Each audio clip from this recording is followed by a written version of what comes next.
పొజిషన్‌లో కూర్చున్నప్పుడు మీకు బ్యాక్ పెయిన్ వస్తుందా? దాని ఉద్దేశ్యం మీ బ్యాకు అంత సపోర్టివ్‌గా లేదు అని.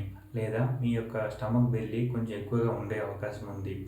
సో, మరి ఏం చేయాలంటే ముందు మెడిటేషన్ కూర్చోవడానికంటే ముందు మీరు కొంత ఫిజికల్ యాక్టివిటీ చేయండి. కొంత స్ట్రెచింగ్ చేయండి.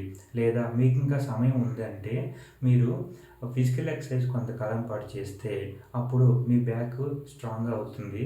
మీరు కూర్చోవడానికి అనుకూలంగా ఉంటుంది. లేదు నాకు ఇమ్మీడియేట్‌గా ఫిక్స్ కావాలంటే మీరు మీరు కూర్చునే ప్లేస్‌లో ఒక దిండు గానీ ఏదన్నా మీ కూర్చునే ప్లేస్‌ని హైట్‌లా పెంచి దాని మీద కూర్చుంటే అప్పుడు మీ పొట్ట భాగం అనేది వెన్నెముక మీద భారం పడకుండా ఇట్లా ముందుకు వస్తుంది. అప్పుడు మీకు వెన్నెముక మీద పడే లేకపోతే మీ బ్యాక్ సైడ్ పడే నొప్పనేది తగ్గుతుంది. ఇది క్విక్‌గా మీ ఫిక్స్ అనమాట. అలా కాకుండా లాంగ్ టర్మ్‌లో ఉండాలంటే మీరు ఖచ్చితంగా కొంత ఫిజికల్ యాక్టివిటీ మీ శరీరానికి అందిస్తే అప్పుడు మీ బ్యాక్ పెయిన్ అనేది రాకుండా ఉంటుంది.